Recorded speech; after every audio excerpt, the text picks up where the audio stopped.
Hi guys, so it's watering time. I thought I'd shoot you a video to show you how I water the terrarium. So I go through long spells of drying it out and then kind of like um, drip feed water like in sort of short blasts over like a day. Um,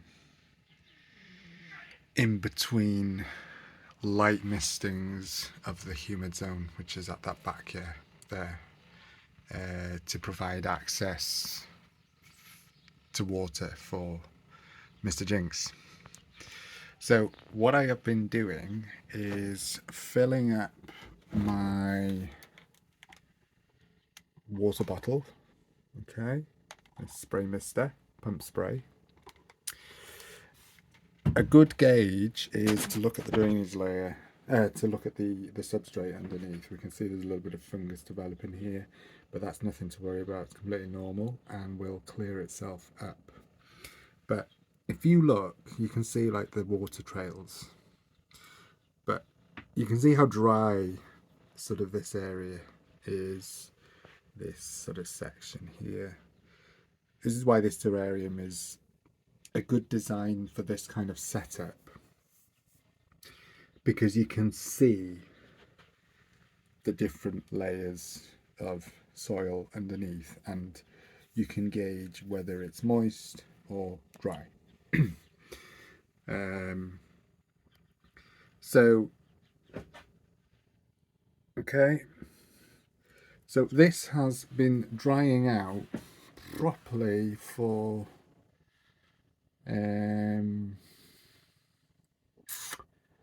well, it hasn't had a thorough watering like this since before the winter, so we're probably looking at autumn last year, since it's had like a thorough, you know, even the arid zone dried out completely pretty much, and this zone, the cooler end, has also dried out. So so now we're in May, spring. I'm giving it some, I've been doing it in sort of stages. I started off doing it last night. I did a bit this morning and doing a bit more now. So what I kind of do is fill this water bottle up. So it's 1 litre. I've used probably about at least 5 of these already. And I just sort of spray them in like a concentrated area. So for example, this area here, and I'll just sort of spray. Yeah. And then, because the substrate is thick, so it will allow the water to kind of soak through gradually rather than forcefully by rushing it, by say just dumping a load of water on there without the spray. So it kind of is like, you know, rainfall.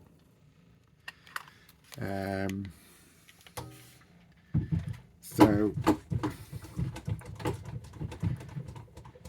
more of this will be happening between July and September, which is kind of like monsoon season in wild habitat of leopard gecko.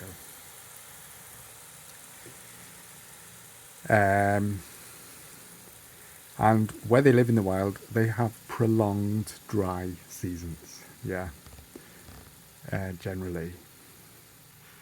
But they can tolerate higher humidity levels in relation to the monsoon seasons, and their burrows obviously will be more humid than outside. So that's basically what I'm doing, is sort of little short blasts of water. So let the substrate dry out more or less. And a good indication of when the plants need water, you can see this aloe vera here, it's got a little bit kind of wary on the bottom there. Now, although it has, within the last sort of month, 6 weeks or so, had a couple of little spray mistings, it's not had a thorough where I've properly like put the nozzle and allowed it really to kind of soak through. It's just been a kind of a little spray on the sort of the leaves, and then allowing the water to settle and then letting it soak through. Whereas today I'm properly, you know, giving it a direct hit with water basically and letting it soak through into the substrate. And then I'll go through another period of letting it dry out up until around July, August time. And just in between now and then, give it some little spray mistings, particularly at the back there, which is the humid zone. Okay.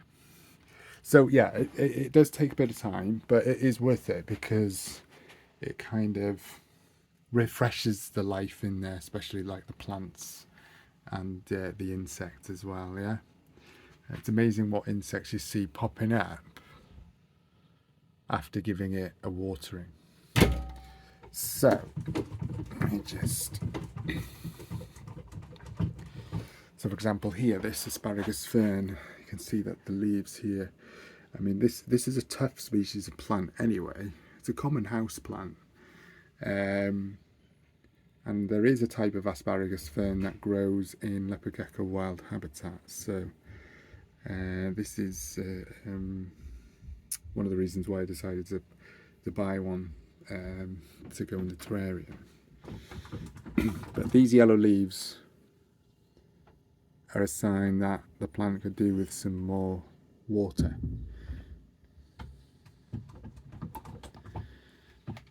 Now, because it's dried out for some time, when you first water, the runoff can move very quickly and can sometimes tip over the edge. Because I have watered this gradually, it's not doing that so much now.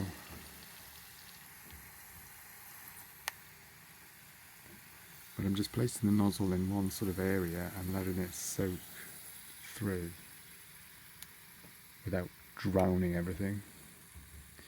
You can see here the bottom, the drainage layer, which is made up of clay balls.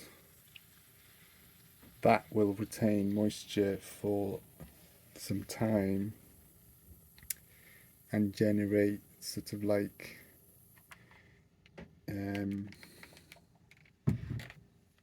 gases that filtrate through the soil and contribute to the nitrogen cycle and basically support the life in that soil, like the earthworms. For example, there's a little earthworm there. They just reappear once they've had a bit of watering.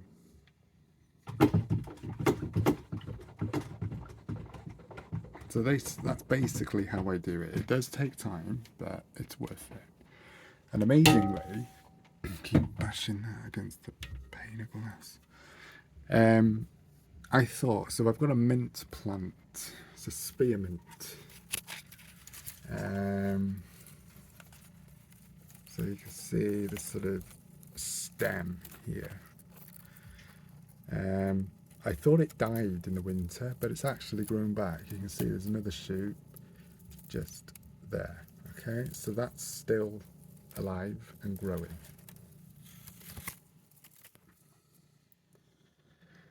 Okay, so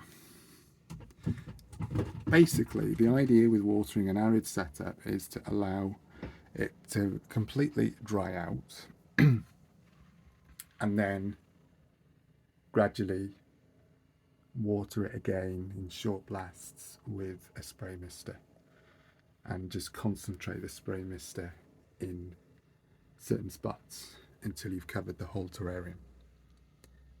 Okay guys,